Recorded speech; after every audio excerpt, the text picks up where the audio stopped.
যদি কলিজা কেটেও দিয়ে দেন তবুও এই তিনজন লোকের উপর কখনো বিশ্বাস করা যাবে না।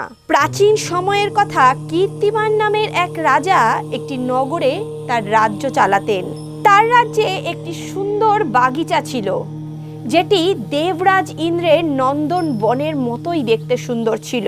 সেই বাগানে অনেক ধরনের ফুল ফলের গাছ লাগানো ছিল, যেখানে বিভিন্ন ধরনের সুস্বাদু ফল হতো। সেই রাজার বাগিচাতেই একটি খুব সুন্দর বিচিত্র ধরনের গাছ ছিল। এই গাছে সোনার ফল হতো।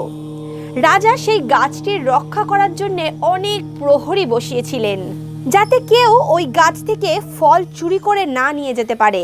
মালিও রোজ সেই গাছের খুবই সেবা করত, যত্ন করত।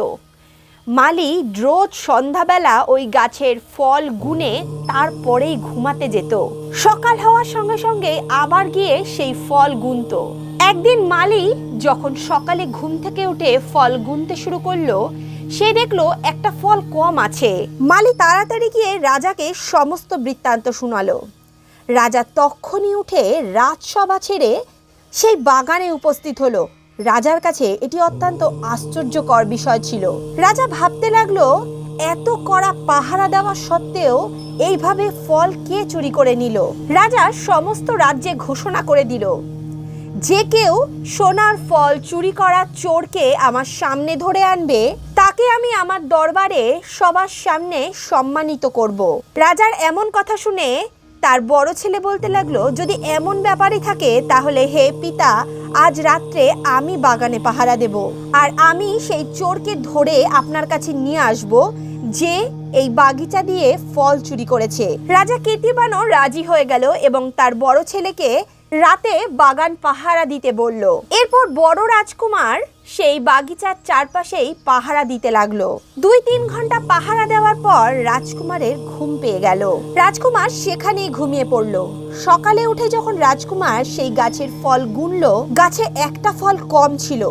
রাজকুমার চমকে উঠলেন। সে ভাবতে লাগলো, সারা রাত আমি পাহারা দিলাম, তাও কেউ ফল চুরি করে নিয়ে গেল। সে রাজার কাছে গিয়ে তখনই সমস্ত ঘটনা বলল। রাজা দেখলো তার বড় ছেলে ফলের পাহারা দিতে ব্যর্থ হলো। সে রাত্রে পাহারা দেওয়া সত্ত্বেও কেউ এই ফল চুরি করে নিয়ে গিয়েছিল। পরদিন রাজার দ্বিতীয় ছেলে তার কাছে অনুমতি চাইলো। সে বলতে লাগলো, হে পিতাশ্রী, আজকে এই গাছের রক্ষা আমি করব। আমি দেখতে চাই কে এই গাছের ফল চুরি করে নিয়ে যায়। রাজা তার দ্বিতীয় ছেলেকেও আজ্ঞা দিল। সে বলল, যাও বাবা, ভালো করে পাহারা দিও। সকালের মধ্যে সেই চোরকে ধরে আমার সামনে নিয়ে এসো। রাত্রে রাজার দ্বিতীয় ছেলেও সোনার গাছের পাহারা দিতে চলে গেল। অর্ধেক রাত অবধি সেও গাছের পাহারা দিতে লাগলো, কিন্তু অর্ধেক রাত পেরিয়ে যাওয়ার পরেও তারও ঘুম পেয়ে গেল। সেদিনও গাছের থেকে একটা ফল চুরি হয়ে গেল। এমনটা দেখে রাজা অত্যন্ত চিন্তিত হলেন এবং রাজমহলের অন্যান্য ব্যক্তিরাও এ বিষয়ে চিন্তিত থাকতে শুরু করলেন যে এবারে কি করা যায়। তখন রাজার ছোট ছেলে রাজার কাছে উপস্থিত হলো এবং বলল, বাবা, আমি এবার চেষ্টা করতে চাই। আমি আপনাকে কথা দিচ্ছি যে আমি অবশ্যই চোরটিকে ধরতে পারবো। বন্ধুরা, এ বিষয়ে বলে নেওয়া প্রয়োজন যে রাজা তার ছোট ছেলেকে একেবারেই পছন্দ করতেন না। তিনি মনে করতেন তার ছোট ছেলে কিছুই পারে না, সে একজন নিষ্কম্মা। তবুও রাজা ছোট ছেলের কথা মেনে নিলেন এবং তাকে রাত্রিবেলা পাহারা দিতে বললেন। রাজার ছোট ছেলে সারা রাত জেগে সেই বাগিচার পাহারা দিল। অর্ধরাত্রি হয়ে যাওয়ার পরে একটি সোনার তোতা এসে সেই সোনার ফল নিয়ে চুরি করে যেতে লাগলো। রাজপুত্র তো সতর্ক হয়ে বসেই ছিল। সে ধনুর্বাণ বার করলো এবং সেই তোতার দিকে একটি বাণ ছুঁড়ে মারলো। রাজকুমার ভেবেছিল এটা তো কোনো মানুষের কাজ, কিন্তু সে দেখলো এ তো এক তোতা। তোতাও খুব চালাক ছিল। সে যে কোনো উপায়ে তীরের থেকে নিজেকে বাঁচিয়ে নিল, কিন্তু সে যখন নিজের পালক ঝাপটাচ্ছিল তার একটি পালক মাটিতে পড়ে গেল। রাজকুমার সেই পালকটি নিয়ে নিজের পকেটে ঢুকিয়ে নিল এবং সকাল হতেই সে রাজাকে সমস্ত বৃত্তান্ত শোনালো। আর সেই সোনার পালকটিও রাজকুমার রাজাকে দিল। সোনার পালক দেখে রাজা আশ্চর্যচকিত হয়ে গেল। সে ওই সোনার পালকের উপর মোহিত হয়ে গেল। সে ওই পালকটিকে হাতে নিয়ে দেখতে লাগলো আর বলতে লাগলো, এই পালকটি এত সুন্দর, তাহলে পাখিটি কত সুন্দর হবে। এমন পাখিকে তো আমার রাজমহলে থাকা উচিত। বাস্তবে আমার রাজমহল ওই সোনার তোতা দ্বারা আরো বেশি সুশোভিত হয়ে উঠবে। রাজা নিজের মনের কথা তার পুত্রদেরকে বললেন। তিনি বলতে লাগলেন, আমি এখন চাই কেউ এই তোতাটি ধরে আমার কাছে নিয়ে আসুক। রাজার কথা শুনে রাজার বড় ছেলে সবার আগে রাজার কাছে আজ্ঞা চাইলেন ওই তোতাটিকে ধরতে যাওয়ার জন্য। রাজাও তার বড় ছেলেকে তোতাকে নিয়ে আসার আজ্ঞা দিয়ে দিলেন। এই প্রকারে রাজার তীর্থবানের বড় ছেলে তোতাটিকে ধরার জন্য জঙ্গলের উদ্দেশ্যে রওনা দিলেন। জঙ্গলে পৌঁছানোর পরে সেই বড় ছেলে দেখলো একটি বৃক্ষের নিচে একটি শিয়াল বসে আরাম করছে। শিয়ালটিকে দেখে রাজকুমার ধনুর্বাণ বার করলো এবং সেই শিয়ালটির উদ্দেশ্যে বাণ ছুড়তে লাগলো। ধনুর্বাণ দেখে সেই শিয়াল চিৎকার করে বলতে লাগলো, রাজা, তুমি আমাকে মেরো না। আমি জানি যে তুমি সোনার তোতার খোঁজে বেরিয়েছো। যদি তুমি আমার কথা শোনো আর আমার দেখানো পথে চলো, তাহলে তুমি তোমার কাজে সফল হয়েই ফিরবে। তুমি সোজা এই রাস্তা ধরে চলে যাও। গ্রামে প্রবেশ করার আগেই তুমি দুটি গুহা দেখতে পাবে। তার মধ্যে থেকে একটি গুহা খুবই সুন্দর সুশোভিত দেখতে পাবে, যাকে দেখতে অত্যন্ত সুন্দর হবে, এবং দ্বিতীয় গুহাটি এবড়ো খেবড়ো জঙ্গল দিয়ে ভরা থাকবে। কিন্তু তুমি ওই সুন্দর গুহায় প্রবেশ করবে না, তুমি ওই ঝোপঝাড়ে সম্পন্ন গুহাতেই প্রবেশ করবে। যখন তুমি ওই গুহার ভেতরে প্রবেশ করবে, তুমি তোমার উদ্দেশ্যে সফল হয়েই ফিরবে। শিয়ালের কথা শুনে রাজকুমার ভাবলো, অবশ্যই এই ধূর্ত শিয়াল আমাকে ভুল পথে চালনা করে আমার কোনো ক্ষতি করতে চাইছে। এই কথা ভেবে রাজকুমার শিয়ালের কথা বিশ্বাস করলো না এবং সে ওই গুহার পাশে গিয়ে সুন্দর গুহার ভিতরেই প্রবেশ করলো। গুহার ভিতরে নৃত্য এবং সঙ্গীত হচ্ছিল। সেখানে অপ্সরাদের ন্যায় সুন্দরী মহিলারা ছিলেন। সেই রাজকুমার তাদের সঙ্গেই নিজের সময় ব্যতীত করতে লাগলো। রাজকুমার ভুলে গেল যে সে একটি সোনার তোতাকে খুঁজতে রওনা দিয়েছিল। এই প্রকারে অনেক দিন কেটে গেল। রাজকুমার না তো তোতাকে খুঁজতে যায়, না তো সে নিজের মহলে ফেরত যায়। এমনটা দেখে রাজা তীর্থবান তার দ্বিতীয় ছেলেকে আদেশ করলেন। রাজা তার দ্বিতীয় ছেলেকে বলল, তোমার বড় ভাই কিছুদিন আগেই তোতাকে খুঁজতে গেছে, সে এখনো ফিরে আসেনি। এখন তুমি যাও সেই সোনার তোতাকে খুঁজতে। রাজার আজ্ঞা পেয়ে রাজার দ্বিতীয় ছেলেও সেই তোতাকে খুঁজতে জঙ্গলের উদ্দেশ্যে রওনা দিল। জঙ্গলে পৌঁছলে সেই শিয়ালের সঙ্গে রাজার দ্বিতীয় ছেলের দেখা হলো। শিয়াল ওই দ্বিতীয় রাজকুমারকেও ওই একই কথা বলল, কিন্তু দ্বিতীয় রাজকুমারও তার ভাইয়ের মতোই শিয়ালের কোনো কথাই শুনল না এবং সেও হাঁটতে হাঁটতে ওই দ্বিতীয় গুহার মধ্যেই প্রবেশ করলো, যেই গুহাটি ছিল অত্যন্ত সুন্দর এবং তার থেকে নাচ গান এবং অন্যান্য আনন্দ ফুর্তির আওয়াজ আসছিল। সে গুহার ভিতর প্রবেশ করে গুহার মধ্যে নাচ গান এবং সুন্দর মহিলাদের মধ্যে ব্যস্ত হয়ে গেল। সেও ভুলে গেল যে সে কোন কাজ নিয়ে এখানে এসেছিল। যখন রাজার দ্বিতীয় ছেলেও রাজমহলে ফেরত গেল না, তখন রাজার ছোট ছেলে রাজাকে বলল, বাবা, আমি সোনার তোতাকে খুঁজতে যেতে চাই। রাজা বলল, যখন তোমার বড় দুই ভাই তোতাকে খুঁজে আনতে পারলো না, তুমি কিভাবে পারবে? এরই কারণে তুমি নিশ্চিন্ত হয়ে রাজমহলে বিশ্রাম করো। রাজার বারবার বারণ করা সত্ত্বেও রাজার ছোট রাজকুমার জিদ করতে লাগলো। তখন রাজা তাকে তোতাকে খুঁজতে যাওয়ার আজ্ঞা দিয়ে দিলেন। রাজার ছোট ছেলেও জঙ্গলে প্রবেশ করলো। জঙ্গলে পৌঁছে রাজার ছোট ছেলের সঙ্গে সেই শিয়ালের সাক্ষাৎ হলো। রাজকুমার নিজের ধনুষবাণ বার করলো এবং শিয়ালের উদ্দেশ্যে তাক করলো। শিয়াল বলল, রাজকুমার, তুমি আমাকে মেরো না। যদি তুমি আমার কথা শোনো, তাহলে তুমি তোমার উদ্দেশ্যে সফল হয়েই ফিরবে। রাজকুমার শিয়ালের কথাগুলি খুবই ধ্যানপূর্বক শুনলো। রাজকুমার বলল, ঠিক আছে, তুমি যেমনটা বলবে আমি তেমনটাই করব, আর আমি তোমাকে মারবও না। তখন শিয়াল তার উপরে খুশি হয়ে গেল আর বলল, হে রাজার ছেলে, তুমি অত্যন্ত ভালো মনের মানুষ বলে মনে হচ্ছে, কারণ তুমি আমার কথাগুলিকে ইয়ার্কি মনে করনি আর তুমি আমার উপর তীরও চালাওনি।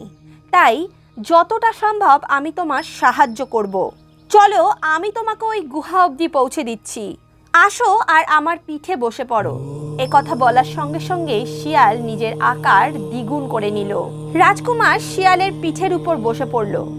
রাজকুমারের পিঠে বসার সঙ্গে সঙ্গে সেই শিয়াল হাওয়ায় উঠতে লাগলো।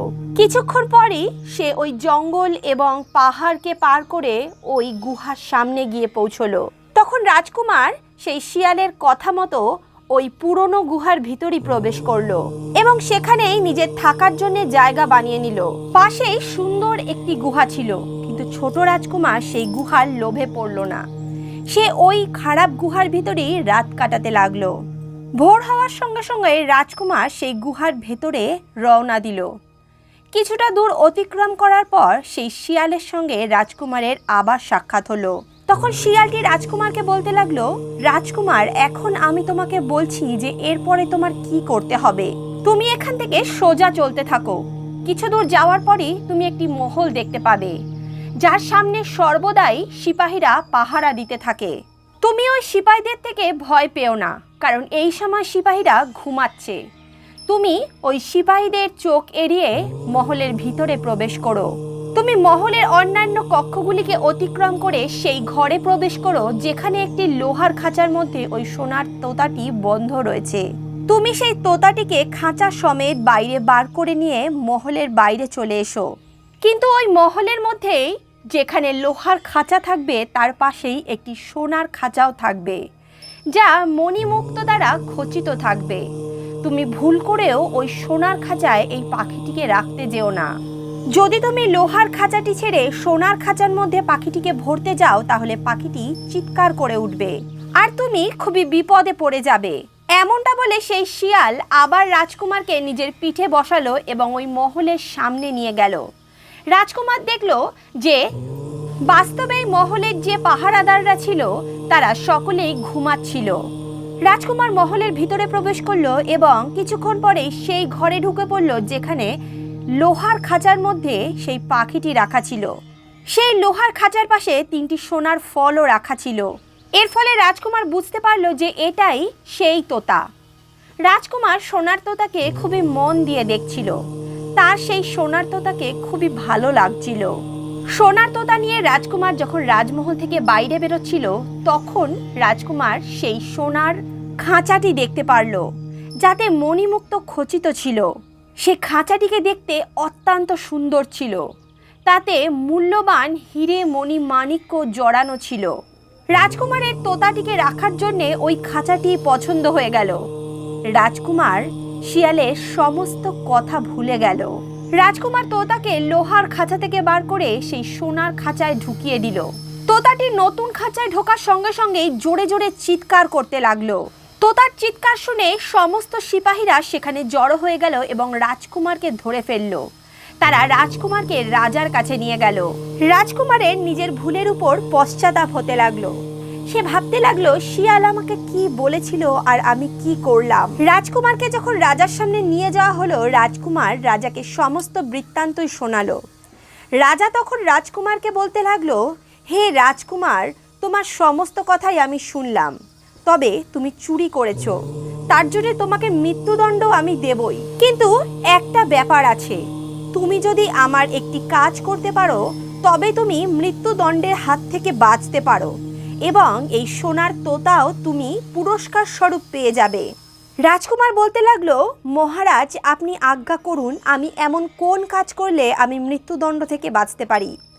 রাজা তখন বলল, হে রাজকুমার, তুমি যদি আমাকে একটি সোনার মৃগ এনে দিয়ে দাও তাহলে তুমি মৃত্যুদণ্ড থেকে বাঁচতে পারো। রাজকুমার তখন বলল, অবশ্যই আমি এটা করার চেষ্টা করব। একথা বলে রাজকুমার এদিক ওদিক সোনার মৃগ খুঁজতে লাগলো। রাজকুমার তখন রাজমহল থেকে বেরোলো, তখন দেখলো শিয়ালটি তার জন্যে মহলের বাইরেই অপেক্ষা করছে। রাজকুমার শিয়ালকে সমস্ত বৃত্তান্ত শোনালো। শিয়ালটি বলতে লাগলো, হে ভাই, আমি তোমার এখন কোনো সাহায্যই করতে পারবো না, কারণ আমার বলার অনুসারে তুমি কোনো কর্মই করনি। রাজকুমার বলল, ভাই, শেষবারের জন্য আমার উপকার করে দাও। তোমার সাহায্য ছাড়া আমি সোনার মৃগ কোনোদিনই আনতে পারবো না। এখানকার রাজা আমাকে সোনার মৃগ আনাতে বলেছে। যদি আমি এই রাজার কথা মতো তাকে সোনার মৃগ না দিই তাহলে সে আমাকে সোনার তোতাও দেবে না, এছাড়াও সে আমাকে মৃত্যুদণ্ড দেবে। শিয়াল বলল, ঠিক আছে ভাই, আমি তোমাকে ক্ষমা করলাম। তুমি আমার পিঠে বসো এবং আমার সঙ্গে চলো। এখান থেকে কিছু দূর যেতেই তুমি একটি সোনার মহল দেখতে পাবে। সেই মহলের বাগিচাতেই একটি সোনার মৃগ ঘুরে বেড়াচ্ছে। সেই বাগিচায় থাকা সমস্ত চাকর বাকররা সেখানে ঘুমাচ্ছে। তুমি আস্তে আস্তে সেই বাগিচায় যাবে এবং সেখান থেকে মৃগটিকে ধরে নিয়ে আসবে।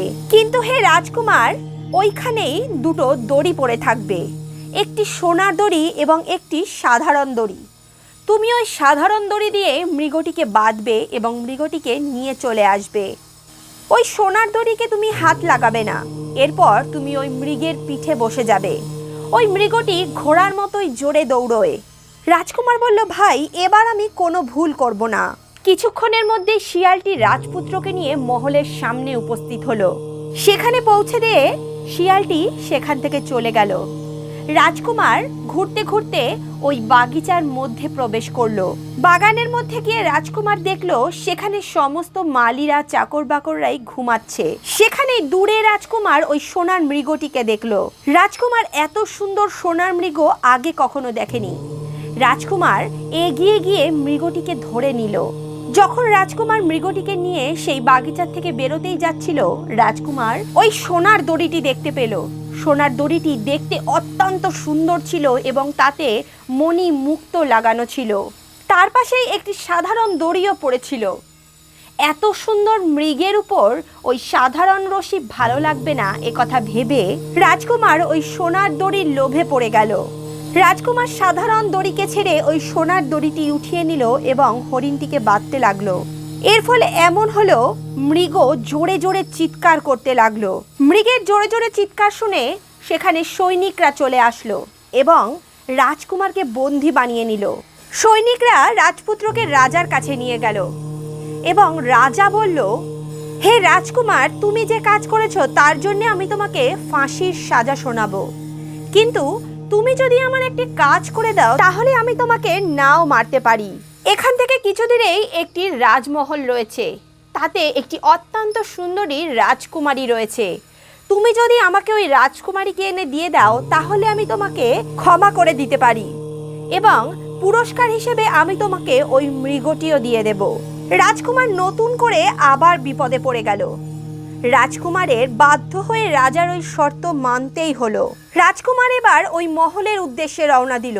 কিছুদিন যাওয়ার পরেই রাজকুমারের সঙ্গে ওই শিয়ালের আবার দেখা হলো। শিয়াল বলল, ভাই, তুমি আমার কথা শুনলে না। যদি তুমি আমার কথা শুনতে তাহলে এই নতুন করে বিপদে তুমি আর পড়তে না। এখন আমার তোমার উপর অত্যন্ত রাগ হচ্ছে, কিন্তু রাজকুমার, আমি তোমাকে ওই রাজমহলের সামনে অবশ্যই পৌঁছে দেব। তুমি তখন ওই মহলের বাইরে কোথাও লুকিয়ে থেকো। রাজকুমারী যখন স্নান করার জন্য মহলের সামনে সরোবরে আসবেন তখনই তুমি এগিয়ে এসে রাজকুমারীর হাত ধরে নেবে। রাজকুমারী তোমার স্পর্শ পাওয়া মাত্রই তোমাকে না করতে পারবে না। তবে হে রাজকুমার, তুমি এটা মনে রেখো, রাজকুমারী যতই চেষ্টা করুক না কেন তাকে তুমি রাজমহলে ফেরত যেতে দিও না। এরপর শিয়াল রাজকুমারকে তার নিজের পিঠে বসিয়ে ওই রাজমহলের সামনে নিয়ে গেল। রাজকুমার মহলের পাশেই এক জায়গায় ঝোপে অপেক্ষা করতে লাগলো।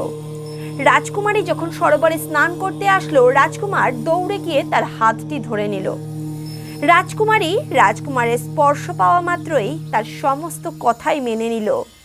কিন্তু রাজকুমারী বলতে লাগলো, হে রাজকুমার, আপনি আমাকে আমার পিতার সঙ্গে একবার সাক্ষাৎ করার আজ্ঞা দিন। রাজকুমার বলতে লাগলো, না, তুমি আমার সঙ্গে এক্ষুনি যাবে। রাজকুমারী কেঁদে কেঁদে মিনতি করতে লাগলো। রাজকুমারীর কান্নায় রাজকুমার গলে গেল আর রাজকুমারীকে তার পিতার সঙ্গে সাক্ষাৎ করার অনুমতি দিল। যখনই রাজকুমার আর রাজকুমারীর রাজমহলে পৌঁছলো, রাজা তখন রাজকুমারকে বন্দি বানিয়ে নিল আর বলতে লাগলো, তোমার এই কৃতকর্মের জন্য আমি তোমাকে মৃত্যুদণ্ড দেব।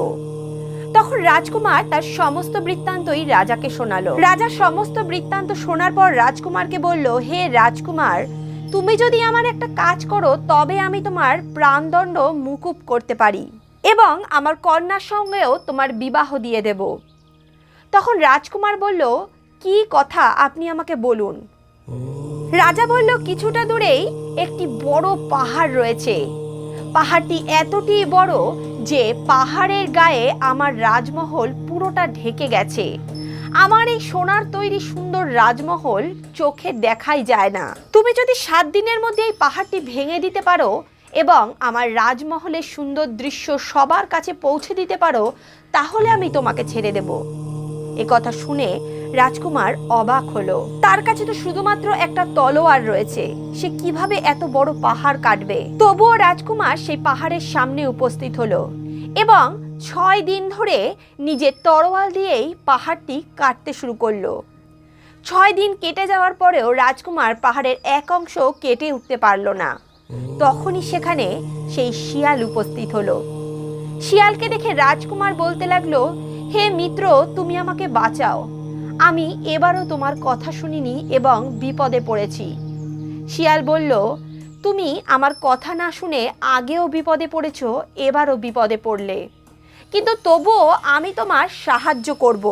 তুমি চুপচাপ আজ রাতে ঘুমিয়ে পড়ো, দেখবে সকাল হতে না হতেই তোমার কাজ হয়ে যাবে। রাজকুমার সেই রাতে ঘুমিয়ে পড়ল। সকালে উঠে রাজকুমার এই দৃশ্য দেখে অবাক হয়ে গেল। রাজকুমার দেখলো সেখানে কোনো পাহাড়ই নেই এবং মহলের সুন্দর দৃশ্য সেখান থেকে দেখা যাচ্ছে। এবার রাজকুমার রাজার কাছে উপস্থিত হলো। রাজা খুশি হয়ে রাজকুমারীর সঙ্গে তার বিয়ে দিয়ে দিল। তারা দুজন যখন মহলের বাইরে বেরোলো, তখন শিয়ালটি রাজকুমারের সঙ্গে দেখা করলো এবং বলল, রাজকুমার, রাজকুমারী চন্দ্রকলার সঙ্গে তোমার বিয়ে দেখে আমি অত্যন্ত প্রসন্ন হয়েছি। এখন তুমি খুব সহজেই সোনার মৃগ এবং সোনার তোতাও পেয়ে যাবে। রাজকুমার বলল, ভাই, এখন আমার সোনার মৃগ এবং সোনার তোতা কিভাবে প্রাপ্ত হবে? যদি আমি সোনার মৃগ নিই তাহলে তো রাজকুমারীকে আমার সেই রাজাকে দিয়ে দিতে হবে, সোনার তোতা নিলে সোনার মৃগ দিয়ে দিতে হবে। আমি তো রাজকুমারী চন্দ্রকলাকেও সেই রাজার জন্যই নিয়ে যাচ্ছি। তখন শিয়াল বলল, না, তুমি ভুলেও এই কাজ করো না। রাজকুমারীর তোমার সঙ্গে বিবাহ সম্পন্ন হয়েছে, এখন সে তোমার ধর্মপত্নী। তুমি এক কাজ করো, তুমি রাজকুমারীকে নিয়ে সেই সোনার মৃগের রাজার কাছে যাও। রাজকুমারীকে দেখা মাত্রই সেই রাজা খুশি হয়ে তোমাকে মৃগ দিয়ে দেবে। বলা হয়, খুশিতে এবং দুঃখে মানুষ দিক বিদিক হারিয়ে ফেলে, সে ঠিক ভুলের বিচার ভুলে যায়। তাই রাজা যখন খুশি হয়ে তোমাকে মৃগটি দিয়ে দেবে, তখন তুমি সেই মৃগটিকে নিয়ে নিও এবং তুমি রাজমহলের সবাইকে বিদায় জানিও। তুমি সবার শেষে রাজকুমারীর কাছ থেকে বিদায় নেবে এবং যখনই তুমি রাজকুমারীর কাছ থেকে বিদায় নেওয়ার জন্য রাজকুমারীর কাছে গিয়ে পৌঁছবে, তুমি রাজকুমারীর হাত ধরে তাকে মৃগের উপর বসিয়ে দেবে আর মৃগকে দৌড়তে বলবে। সেই মৃগ ঘোড়ার থেকেও জোরে দৌড়ায়।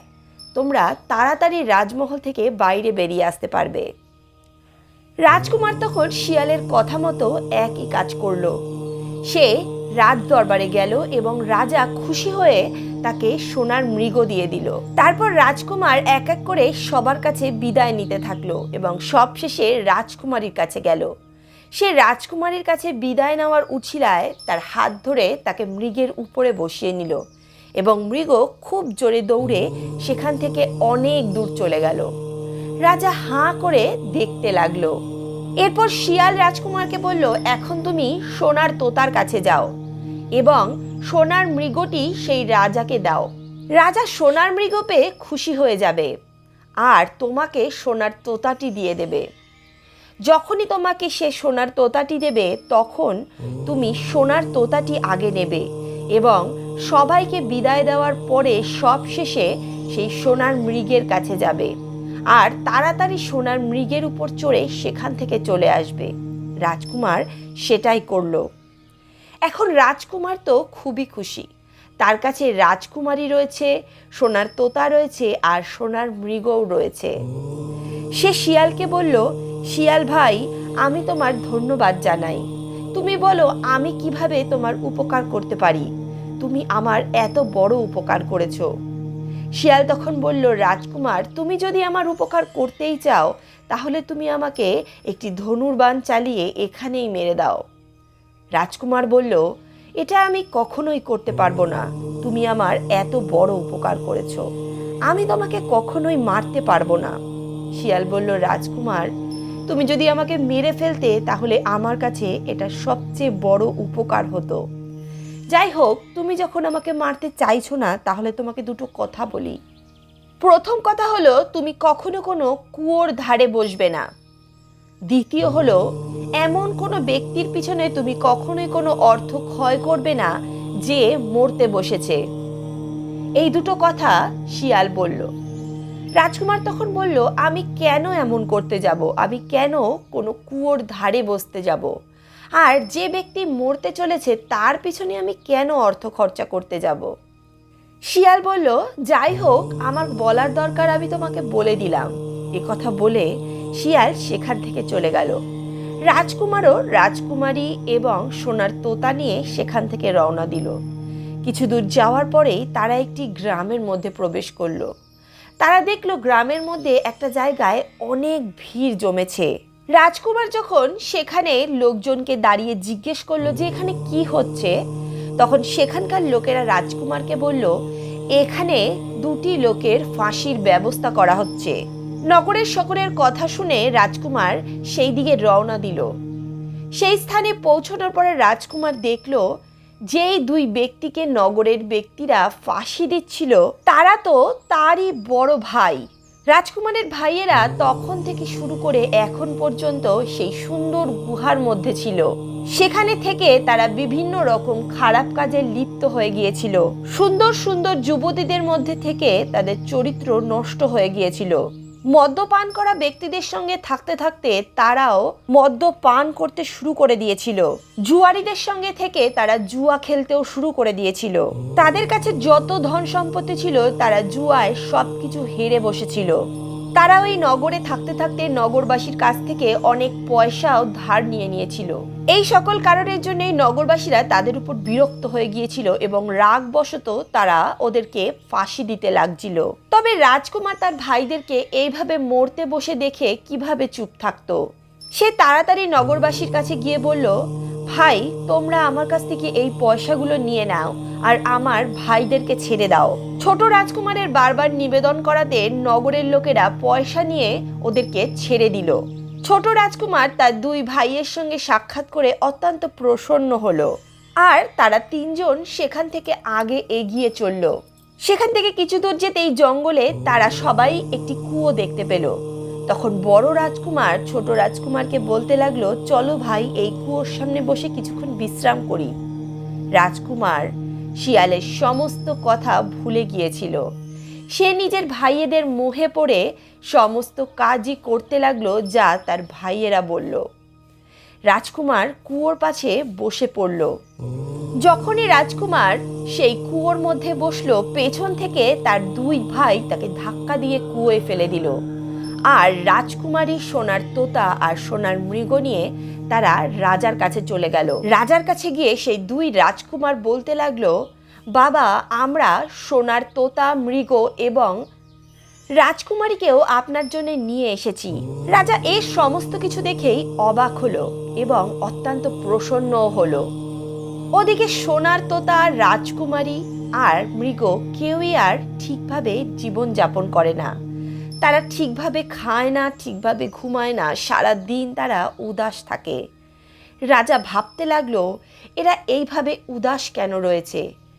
তাদের মনোরঞ্জনের জন্য রাজা অনেক কিছুই করতে লাগলো, কিন্তু রাজকুমারী, সোনার তোতা আর মৃগ কোনোভাবেই তাদের দুঃখ ভুলতে পারল না। তারা প্রতিদিন অঝরে কাঁদতে লাগলো। রাজা এই দেখে খুবই অবাক হলো। অপরদিকে ছোট রাজকুমার যে কুয়োর মধ্যে পড়ে গেছিল, সে কুয়োর মধ্যে থেকে থেকেই অনেক কিছু চিন্তা করতে লাগলো। সে নিজের ভাগ্যকে দোষারোপ করতে লাগলো। সে বলতে লাগলো, হায়, আমি কেন শিয়ালের কথা শুনিনি? শিয়াল তো আমাকে আগেই বলে দিয়েছিল যে এই সকল ব্যক্তির উপর বিশ্বাস না করতে, তাও আমি এমনটা করলাম। এখন আমি আমার কর্মের ফলই ভোগ করছি। দৈবযোগে রাজকুমার যে কুয়োর মধ্যে পড়েছিল সেই কুয়োতে ডুবে যাওয়ার মতো জল ছিল না, সেখানে কোমর পর্যন্তই জল ছিল। তাই রাজকুমার সেখানে পড়েও মারা যায়নি। রাজকুমার এমনটা ভাবছিল, তখনই ওপর থেকে একটা আওয়াজ আসলো। সেই আওয়াজটা ছিল শিয়ালের। শিয়াল বলতে লাগলো, রাজকুমার, তুমি আজকে যা করেছো তার জন্য আমার তোমার উপর অত্যন্ত রাগ হচ্ছে, কিন্তু তবুও তুমি আমার খুব ভালো মিত্র হয়ে গেছো, তাই আমি তোমাকে সাহায্য করব। আমি একটা ছোট দড়ি ফেলছি, তুমি এই দড়ি ধরে ওপরে উঠে আসো। এই কথা শোনা মাত্রই ওপর থেকে একটা দড়ি পড়ল এবং রাজকুমার সেই দড়ি বেয়ে ওপরে উঠে আসলো। রাজকুমার যখন কুয়োর থেকে ওপরে উঠে আসলো তখন শিয়াল তাকে বলল, রাজকুমার তুমি যাও, এখন নিজের বাড়িতে যাও, কিন্তু একটা জিনিস সবসময় মাথায় রাখবে, তোমার ভাই তোমার শত্রু, তোমার ভাইয়েরা অবশ্যই তোমায় কোথাও না কোথাও খুঁজছে। শিয়ালের দ্বারা এমন কথা শোনার পর রাজকুমার তার রাজমহলে ফেরত চলে গেল। রাজকুমার নিজের নগরে পৌঁছানোর পর তার সঙ্গে একটা ভিখারির সাক্ষাৎ হলো। ভিখারিকে দেখে রাজকুমার নিজের সমস্ত বস্ত্র সেই ভিখারিকে দান করে দিল এবং ভিখারির বস্ত্র নিজে পরে নিল। রাজকুমার নিজের ভেষ বদলে রাজমহলে পৌঁছলো। রাজকুমার যখন রাজমহলে পৌঁছলো তখনই সেখানে একটি বিচিত্র ঘটনা ঘটলো। যখনই রাজকুমার রাজমহলে প্রবেশ করলো তাকে দেখেই সোনার মৃগ জোরে জোরে আওয়াজ করতে লাগলো। মৃগ দানা পানি খেতে লাগলো। ওদিকে তোতাও আনন্দের সঙ্গে নাচতে লাগলো এবং সেও খাওয়া দাওয়া শুরু করে দিল এবং রাজকুমারীও হাসি খুশি থাকতে শুরু করলো। তবে রাজা কিছুই বুঝতে পারছিল না যে এগুলো কি হচ্ছে। রাজা যখন রাজকুমারীকে জিজ্ঞেস করলো যে এসব কি হচ্ছে, তখন রাজকুমারী বলল, মহারাজ আমি আপনাকে আগেই সমস্ত বৃত্তান্ত জানিয়েছিলাম। আপনার বড় ছেলে এবং মেজ ছেলে আপনার ছোট ছেলের সঙ্গে প্রতারণা করেছে, এরা আপনাকেও প্রতারিত করেছে, কিন্তু এখন আপনার ছোট রাজকুমার রাজমহলে প্রবেশ করে গেছে, যাকে দেখে আমি অত্যন্ত প্রসন্ন হচ্ছি, কারণ এনার সঙ্গেই আমার বিবাহ সম্পন্ন হয়েছে। তাই আমি এই রাজকুমারের সঙ্গেই আমি সমস্ত জীবন সুখে থাকতে পারি। তখন রাজা বলতে লাগলো, কন্যা আমার পুত্র কোথায়? তখন রাজকুমারী বলল, মহারাজ যে ফাটা ছেঁড়া কাপড় পরে দাঁড়িয়ে রয়েছে সেই আপনার ছোট রাজকুমার। রাজা নিজের ছোট ছেলেকে চিনতে পারলো এবং রাজার তার ছোট ছেলের প্রতি সমস্ত বিচার বদলে গেল। প্রথমে রাজা তার ছোট ছেলেকে বুদ্ধিহীন মনে করত, কিন্তু এখন তার সাহসিকতার পরিচয় পাওয়ার পর রাজা তাকে সাহসী এবং শক্তিশালী মনে করতে শুরু করলো। নিজের ছোট ছেলের সঙ্গে রাজা অনেক বেশি প্রেম করতে লাগলো। এরপর কিছুদিন যাওয়ার পর রাজা তার ছোট রাজকুমারকে সিংহাসনে বসানোর সিদ্ধান্ত নিল। বড় এবং মেজ রাজকুমার তার ছোট ভাইয়ের সঙ্গে প্রতারণা করেছিল, তারা রাজাকেও প্রতারিত করেছিল। এই কারণে রাজা তাদের উপর অত্যন্ত ক্রুদ্ধ ছিল। রাজা তাদের দুজনকেই রাজ্য থেকে বিতাড়িত করলো। তারপর তারা সকলেই হাসি খুশি এবং আনন্দে জীবন যাপন করতে লাগলো। কিন্তু রাজকুমার সেই শিয়ালকে ভুলতে পারল না যে তার সাহায্য করেছিল। একদিন রাজকুমার জঙ্গলে গেল সেই শিয়ালের সঙ্গে সাক্ষাৎ করতে। অনেক খুঁজতে খুঁজতে রাজকুমার একটি গাছের নিচে ওই শিয়ালকে বসে থাকতে দেখলো। সেই সময় সেই শিয়াল খুবই দুঃখিত ছিল, সে আগের থেকে অনেক বেশি রোগাও হয়ে গিয়েছিল। রাজকুমারকে দেখে শিয়াল বলল, কি ব্যাপার রাজকুমার, আজকে এদিকে কি করতে এলেন? রাজকুমার তখন শিয়ালকে বলল, ভাই আমি তোমার সঙ্গে সাক্ষাৎ করতে এসেছি, তুমি চলো আমার সঙ্গে চলো। রাজমহলে তোমার কোনো অসুবিধাই হবে না, ওখানে তুমি আরাম করে থাকতে পারবে, এখানে জঙ্গলে তো তোমার অনেক কষ্ট হয়। শিয়াল বলল, রাজকুমার না, আমি এখানেই ভালো আছি, কিন্তু এখন তোমার আমার দুঃখ দিয়ে কি বা আসে যায়? তোমার যা কাজ ছিল তা তো সম্পন্ন হয়ে গেছে, এখন তুমি নিজের জীবনে সুখে থাকো। রাজকুমার বলল, না মিত্র, তুমি যা আমার জন্য করেছো তার প্রতিদান হিসেবে আমি তোমাকে আমার সঙ্গে রাখতে চাই, তোমাকে কিছু দিতে চাই। এছাড়াও রাজকুমারীও অত্যন্ত প্রসন্ন হবে তোমাকে দেখলে, সেও তোমার সঙ্গে সাক্ষাৎ করতে চাইছে। তখন শিয়াল রাজকুমারকে বলল, ভাই তুমি যদি আমার উপকার করতেই চাও তাহলে আমি তোমাকে আগেও বলেছি আর এখনো বলছি, একটা তীর চালিয়ে আমাকে মেরে দাও, এতেই আমার লাভ হবে। আসলে এক জাদুকর আমার উপর জাদু করে আমাকে শিয়াল বানিয়ে দিয়েছে। আমি তো একজন রাজকুমার, আমি সেই দেশেরই রাজকুমার যার রাজকুমারীর সঙ্গে তোমার বিয়ে হয়েছে। আসলে এই রাজকুমারী যে তোমার স্ত্রী, সে আমার ছোট বোন। যদি তুমি আজ তীর চালিয়ে আমাকে মেরে দাও তাহলে ওই জাদুর প্রভাব আমার উপর থেকে শেষ হয়ে যাবে এবং তারপর আমি আবারও আমার দেশের উদ্দেশ্যে রওনা দিতে পারবো। রাজকুমার শিয়ালের এমন কথা শুনে অত্যন্ত অবাক হয়ে গেল। রাজকুমার সঙ্গে সঙ্গেই নিজের ধনুর্বাণ বার করলো এবং সেই শিয়ালের উপর একটি তীর নিক্ষেপ করলো। সেই তীরটি শিয়ালের গায়ে লাগা মাত্রই শিয়ালটি মারা গেল এবং সেখান থেকে একটি সুন্দর রাজকুমার প্রকট হলো। এরপর সেই দুই রাজকুমার একে অপরের গলায় লাগলো এবং তারা সকলেই মহলের উদ্দেশ্যে রওনা দিল। নিজের ভাইকে দেখে সেই রাজকুমারীও অত্যন্ত প্রসন্ন হলো। বলা হয় ভালো করে গরম করা জলও কিছুক্ষণ পর ঠান্ডা হয়ে যায়। সেই প্রকার এই দুষ্ট লোকেরা যতই নিজেকে ভালো প্রমাণ করার চেষ্টা করুক না কেন, সময় আসলে তারা তাদের নীচ ব্যবহার দেখিয়েই দেয়। বুদ্ধিমান লোকেদের কথা দুষ্ট লোকের সঙ্গে দুষ্টভাবেই ব্যবহার করা উচিত। নিম গাছের গোড়ায় মধু দিলে তাতে কখনো মিষ্টতা আসে না। যদি নিজের কলিজাও বাইরে বের করে রেখে দাও, তবুও এই তিন লোক কখনো আপন হতে পারবে না। প্রথম হলো সেই ব্যক্তি যে কোনো কিছুর লোভে পড়ে যায়, যেমন জুয়া খেলা, মদ্যপান করা, গাঁজা খাওয়া, এই বিভিন্ন ধরনের বাজে অভ্যাস যদি কেউ একবার ধরে নেয় তবে তার থেকে বেরোনো তার পক্ষে প্রায় অসম্ভব হয়ে যায়। এছাড়াও দুষ্ট নারীর প্রেমে যারা পড়ে যায় তারা নিজের লোককেও ভুলে যায়। দ্বিতীয়ত, মিথ্যা কথা বলে ধন উপার্জন করা ব্যক্তিরা। তৃতীয়ত, যারা একের কথা অপরের কানে লাগায়। এমন লোকেরা কখনো কারণ নিজের হয় না।